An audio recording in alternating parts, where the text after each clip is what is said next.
اب میرے بھائیوں اگلی 2 آیات کے اندر بلعام بن بعورہ کا ذکر آنے جا رہا ہے. ہاں، علماء کے فضائل بیان ہونے لگے ہیں، لیکن علماء سو کے کہتے ہیں کبھی کبھی علماء کے فضائل بھی بیان کر رہے ہیں. دیکھیں اب قرآن میں جب آئیں گے تو ہم بیان کریں گے.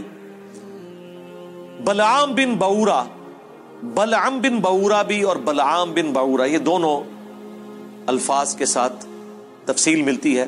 المستدرک للحاکم میں جو میں نے شروع میں تعارف کرایا، قرآن کی بیسٹ 3 تفسیر کے چیپٹر ہیں، بخاری کا کتاب التفسیر، ترمذی کا کتاب التفسیر اور حاکم کا. المستدرک للحاکم میں موجود ہے کہ یہ آیات ایک یہودی عالم کے بارے میں نازل ہوئی، بلعام بن بعورہ کے بارے میں.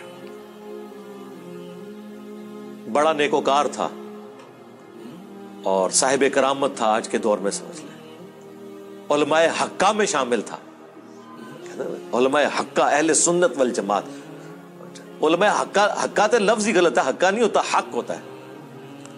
پیش بھی پڑھ سکتے ہیں حقہ. تو یہ علماء حق میں شامل تھا اس زمانے کے، لیکن دنیا کا کتا بن گیا. اللہ نے پھر اس عالم کی مثال کتے کی مثال سے بیان کی ہے کہ جیسے کتے کے اوپر کوئی بوجھ ڈالیں تب بھی وہ ہانپتا ہے، نہ ڈالیں تب بھی وہ ہانپتا ہے. اس کی عادت ہے، ہر وقت اس کی رال ٹپکتی رہتی ہے، وہ زبان باہر نکال کے رکھتا ہے. وہ دنیا کا کتا بن گیا عالم. ہم نے اسے علم کے ذریعے بلند کیا، لیکن اس نے اپنے آپ کو پستی میں گرا لیا. موسیٰ علیہ السلام کا دشمن بن گیا. اللہ نے اس کی مثال کتے کی بیان کی. اور نبی علیہ السلام کی حدیث ہے ابو داؤد میں، ترمذی میں، کہ میری امت میں ایسے گروہ پیدا ہوں گے جن میں بدعات ایسے سرایت کر جائیں گی جیسے ہلکا کتا کسی کو کاٹ جائے اس کے ایک ایک ریشے میں اس کا حلق پہنچ جاتا ہے. تو نبی صلی اللہ علیہ وآلہ وسلم نے اس امت میں ایسے فرقوں کا ذکر کیا جن کی ایک ایک رگ و ریشے میں بدعت گھس جائے گی، جیسے کتے کے کاٹنے سے حلق کود جاتا ہے. کتے کے کاٹنے کا کوئی علاج نہیں ہے. وہ ویکسین بھی اس وقت تک ہے جب تک کہ وہ وائرس ریڑھ کی ہڈی تک نہ پہنچے، ادروائز اللہ علاج ہے آج کے دن تک. تو اس پہ ہم نے عرض کیا تھا کہ وہ کون سا کتا ہے جو کسی کو کاٹ جائے اور اس کے اندر بدعات راسخ ہو جاتی ہیں. علماء، ظاہر ہے کہ کسی طبقے میں دین کے نام کے اوپر برائی کوئی کھلاڑی تو داخل نہیں کرتا، دین کا کسٹوڈین ہی داخل کرتا ہے. تو حدیث میں بھی کتے کی مثال اور ان آیات کے اندر بھی کتے کی مثال اللہ تعالیٰ نے بیان کی ہے بلعام بن بعورہ کے بارے میں. وَاتْلُ عَلَيْهِمْ نَبَأَ الَّذِي آتَيْنَاهُ آيَاتِنَا، ان کو پڑھ کر سنائیے اس شخص کا حال جسے ہم نے وارث بنایا تھا اپنی آیات کا، علم عطا فرمایا تھا. فَانْسَلَخَ مِنْهَا، وہ خود ہی اس سے پٹا توڑ کے نکل گیا. یعنی ہم نے تو اسے بلند کیا تھا لیکن اس نے نافرمانی کی روش اختیار کی. فَأَتْبَعَهُ الشَّيْطَانُ، تب اس کے پیچھے لگ گیا شیطان. فَكَانَ مِنَ الْغَاوِينَ، تو وہ بھی گمراہوں میں شامل ہو گیا. علم دیا تھا لیکن علم پر عمل نہ ہو تو علم کس کام کا؟ جب تک آپ اس سے فائدہ نہیں اٹھائیں گے. اس سے کوئی علم کو اللہ تعالیٰ کنڈیم نہیں کر رہا کہ وہ گمراہ اس لیے ہوا کہ علم والا تھا. نہیں، گمراہ اس لیے ہوا کہ علم کے باوجود اس نے اپنے علم کے مطابق عمل نہیں کیا.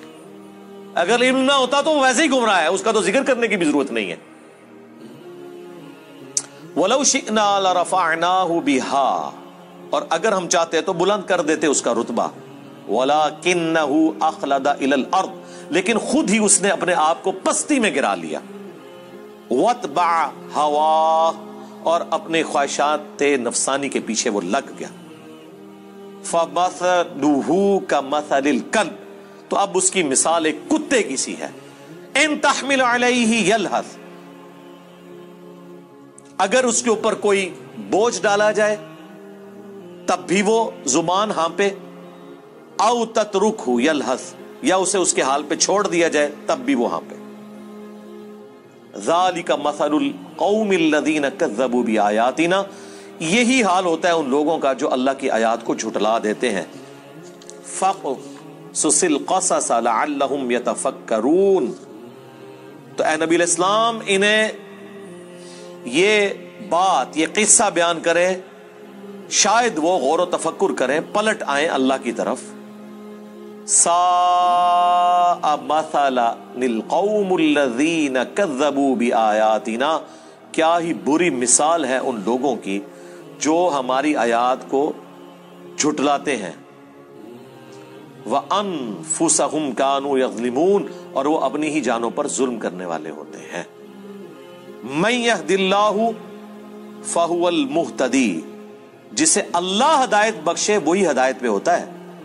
وَمَن يُضْلِلْ، اور جسے وہ گمراہ کر دے، فَأُولَئِكَ هُمُ الْخَاسِرُونَ، تو پھر ایسے ہی لوگ ہیں جو خسارہ پانے والے ہیں.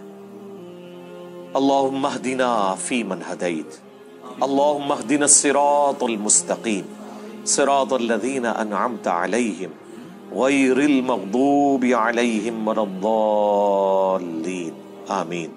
یہاں پہ یہ قصہ بلعام بن بعورہ کا مکمل ہوا. میں نے اس کے اوپر بڑی تفصیلی ایک ویڈیو بھی ریکارڈ کروا دی تھی، وہ آپ دیکھ لیں. ایک کتے کی مثال علماء سو کے لیے آئی ہے اور دوسری گدھے کی مثال. قرآن میں آپ دیکھیں یہ دونوں مثالیں علماء کے لیے آئی ہیں جو علم کے باوجود اس پہ عمل نہیں کرتے. اللہ کا ان پہ کتنا غصہ ہے، عام بندے پہ اتنا غصہ نہیں ہے. گدھے کی مثال قرآن میں آئی سورۃ الجمعہ میں. علماء یہود کو اللہ نے کہا یہ گدھے کی مثال ہے جیسا کہ گدھے کے اوپر کتابیں لاد دی جائیں. اللہ نے کہا کہ کتابیں لادی ہو نا گدھے پہ، اس کی مثال ہے علماء یہود. کیوں؟ گدھے پہ کتاب لاد دیں تو وہ اس کا بوجھ تو اٹھا لیتا ہے، اس کو پڑھ کے استفادہ نہیں کر سکتا.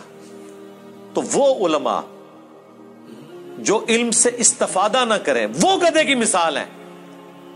وہ لوگ جو علم سے استفادہ کر لیں، چاہے وہ ڈگری والے عالم ہوں یا بغیر ڈگری والے، ان کے بارے میں تو اللہ نے قرآن میں فرمایا انما یخشی اللہ من عبادہ العلماء، اللہ کی خشیت اور معرفت صرف ہے ہی اہل علم کو.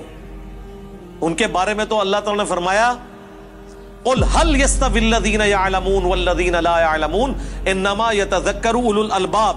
اے نبی تم فرماؤ بھلا علم والے اور بغیر علم والے برابر ہو سکتے ہیں؟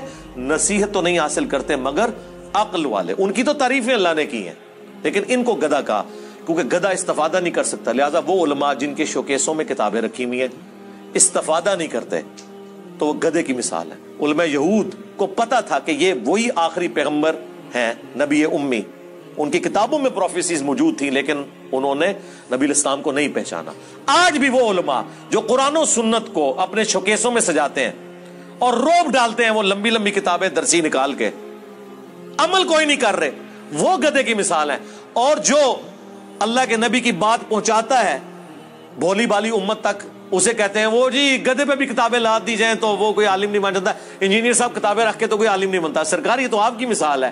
انجینئر صاحب تو کھول کھول کے اس میں سے بتا رہے ہیں جو استفادہ نہ کرے وہ گدھا ہوتا ہے، جو استفادہ کر لے اس کی تو تعریف ہے. اور حدیث میں صحیح بخاری مسلم میں آیا کہ نبی علیہ السلام نے فرمایا میں نے اپنی امت کے ان علماء واعظین کو کولو کے گدھے کی طرح اپنی انتڑیوں کے گرد چکر کاٹتے ہوئے جہنم کی آگ میں دیکھا ہے. جیسے کولو کا بیل ہوتا ہے نا، گدھا بھی یوز ہوتا تھا. وہ گندم کے سٹے میں سے دانے کو الگ کرنے کے لیے وہ چلایا جاتا تھا. اپنی انتڑیوں کے گرد، اندازہ کریں، کیونکہ وہ کچھ کہا کرتے تھے جس پہ وہ خود عمل نہیں کرتے تھے.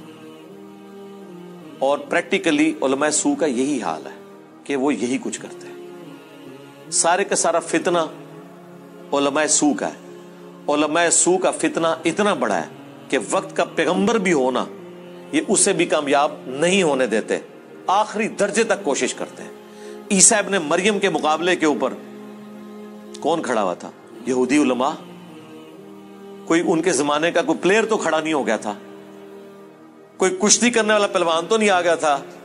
علماء آگے تھے کہ اسے یروشلم میں ہم نے نہیں بات کرنے دی، کیونکہ وہ یروشلم میں کھڑے ہو کے ان کی حرام خوریوں کو ہائی لائٹ کرتے تھے اور کہتے تھے کہ تم نے کتابوں کا راستہ چھوڑ دیا. وہی ہمارے والی بات جو ہم کہتے ہیں کتابوں کا دین اور بابوں کا اور. اب 25 سال کا ایک نوجوان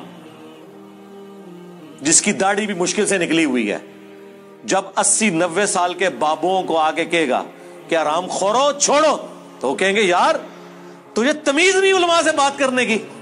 انہوں نے فتوے جاری کیے عیسیٰ ابن مریم کے، وہ تو اللہ نے انہیں زندہ اٹھا لیا آسمانوں پہ بچا کے، ادروائز مولویوں نے اپنا کام ڈال دیا تھا۔